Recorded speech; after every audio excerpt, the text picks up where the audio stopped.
좋아하는 사람에게 어떻게 표현해야 할지 몰라서 고민한 적 있나요? 예쁘다, 멋있다 같은 뻔한 칭찬만 하다가 아무 반응 못 받아본 경험 있으실 거예요.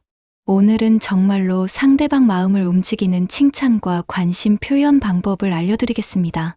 대부분 사람들이 칭찬할 때 가장 큰 실수를 저지르는데요.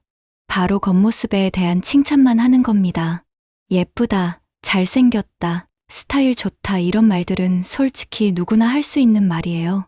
상대방 입장에서는 또 이런 말이네 하면서 별로 특별하게 느끼지 못합니다. 진짜 마음을 흔드는 칭찬은 상대방의 내면이나 행동에 집중해야 해요.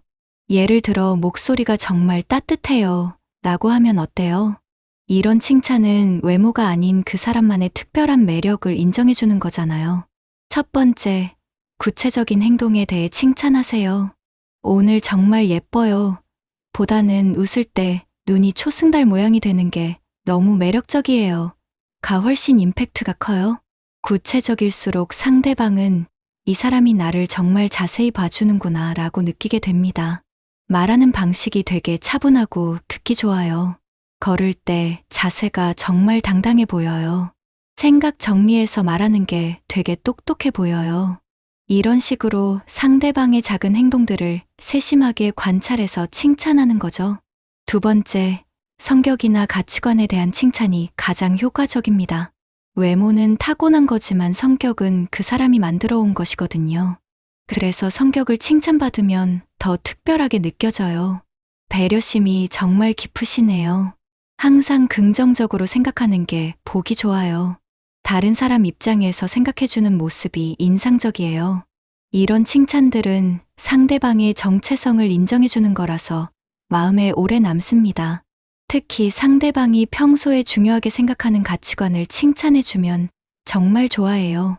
예를 들어 성실함을 중요하게 생각하는 사람한테는 정말 성실하시네요 라고 하는 것보다 약속 시간 항상 지키시는 거 보면 다른 사람을 얼마나 배려하시는지 알 것 같아요. 이렇게 하면 더 깊이 있게 들려요. 세 번째, 상대방의 노력을 알아봐 주세요. 사람들은 자신이 노력한 부분을 인정받을 때 가장 기뻐합니다. 운동하는 사람한테는 몸매가 좋아요. 보다 꾸준히 운동하시는 게 정말 대단해요. 가 훨씬 좋아요. 새로운 걸 배우려고 하는 모습이 멋있어요. 힘든 일이 있어도 항상 웃으려고 노력하시는 게 보여요. 업무에 정말 열정적이시네요. 이런 칭찬들은 상대방의 노력과 의지를 인정해주는 거라서 더 의미 있게 받아들여집니다. 네 번째, 칭찬할 때 감정을 함께 표현하세요. 단순히 사실만 말하는 게 아니라 그것 때문에 내가 어떤 기분인지도 함께 말해주는 거예요. 목소리 듣고 있으면 마음이 편해져요. 웃는 모습 보면 저까지 기분이 좋아져요. 이야기할 때 시간 가는 줄 모르겠어요. 이렇게 하면 상대방은 자신이 나에게 긍정적인 영향을 준다는 걸 느끼게 됩니다. 다섯 번째, 다른 사람과 비교하지 말고 절대적으로 칭찬하세요. 다른 사람들보다 예뻐요. 이런 식으로 하면 안 돼요. 비교 칭찬은 상대방을 불편하게 만들 수 있거든요. 대신 정말 매력적이에요.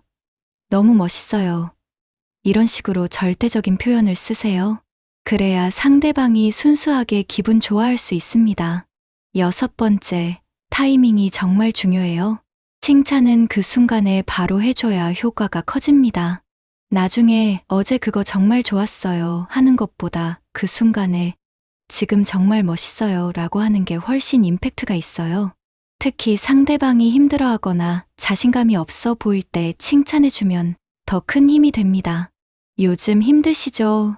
그래도 항상 최선을 다하시는 모습이 정말 대단해요. 이런 칭찬은 상대방에게 큰 위로가 되고 고마움을 느끼게 해줘요. 일곱 번째, 관심 표현할 때는 부담스럽지 않게 해야 합니다. 너무 직접적으로 관심 있어요 라고 하면 상대방이 압박감을 느낄 수 있어요. 대신 자연스럽게 관심을 보여주는 방법들이 있습니다. 상대방이 말한 걸 기억하고 있다가 나중에 물어보는 거예요. 지난번에 말씀하신 그 일은 어떻게 됐어요? 요즘 준비하고 계신다던 그거 잘 되고 있나요? 이런 식으로 하면 상대방은 이 사람이 내 말을 진짜 들어주는구나 라고 느끼게 됩니다. 8번째, 상대방의 취미나 관심사에 진짜 관심을 보여주세요. 단순히 그거 재밌겠네요 하고 끝나는 게 아니라 구체적으로 물어보는 거예요. 그 드라마 어떤 부분이 가장 재밌어요? 운동할 때 어떤 기분이에요? 요리할 때 가장 중요하게 생각하는 게 뭐예요? 이렇게 깊이 있게 관심을 보이면 상대방은 자신의 이야기를 진짜 들어주는 사람이라고 생각하게 돼요.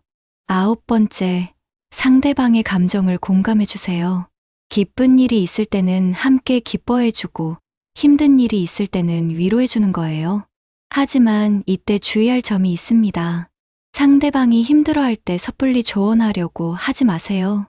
이렇게 해봐, 저렇게 하면 돼, 이런 말보다는 정말 힘드셨겠어요. 많이 속상하셨을 것 같아요. 이런 공감이 더 좋아요. 10번째, 칭찬의 진정성이 가장 중요합니다. 거짓말이나 과장된 칭찬은 금방 들통나요. 진짜로 좋다고 생각하는 부분만 칭찬해야 상대방도 진심으로 받아들입니다. 만약에 칭찬할 게 잘 안 보인다면 더 자세히 관찰해 보세요. 모든 사람에게는 분명히 좋은 점이 있거든요. 작은 것부터 시작해서 점점 찾아가다 보면 진짜 칭찬할 포인트들을 발견할 수 있을 거예요. 11번째, 비언어적 표현도 함께 써야 해요. 칭찬할 때 표정이나 목소리 톤도 중요합니다. 무표정하게 좋아요 라고 하는 것보다 환한 표정으로 정말 좋아요 라고 하는 게 훨씬 전달력이 있어요. 특히 눈 맞춤이 중요해요. 칭찬할 때는 상대방 눈을 보면서 진심을 담아 말해야 합니다. 그래야 상대방이 진짜 그렇게 생각하는구나 라고 느끼게 돼요. 12번째, 칭찬과 관심 표현의 빈도를 조절하세요. 너무 자주 하면 진부해지고 너무 안 하면 무관심해 보여요. 적절한 균형을 맞추는 게 중요합니다. 하루에 한두 번 정도 정말 좋다고 생각하는 순간에만 표현하는 게 좋아요. 그리고 매번 다른 포인트로 칭찬해야 해요. 똑같은 칭찬을 반복하면 성의 없어 보일 수 있거든요. 마지막으로 가장 중요한 건 상대방의 반응을 잘 살펴보는 것입니다. 칭찬받는 걸 좋아하는 사람이 있는 반면 부담스러워하는 사람도 있어요. 상대방이 어떤 타입인지 파악해서 그에 맞게 접근해야 합니다. 칭찬받는 걸 좋아하는 사람한테는 좀 더 적극적으로 표현해도 되고 부담스러워하는 사람한테는 은은하게 표현하는 게 좋아요. 상대방 마음을 흔드는 진짜 비결은 기술적인 방법보다는 진심입니다. 정말로 그 사람에게 관심이 있고 좋은 점을 찾으려고 노력하는 마음이 전해질 때 상대방도 마음을 열게 되는 거예요. 칭찬과 관심 표현은 연애뿐만 아니라 모든 인간관계에서 중요한 스킬입니다. 오늘부터라도 주변 사람들에게 진심 어린 칭찬 한마디씩 해보세요. 분명히 관계가 더 좋아질 거예요.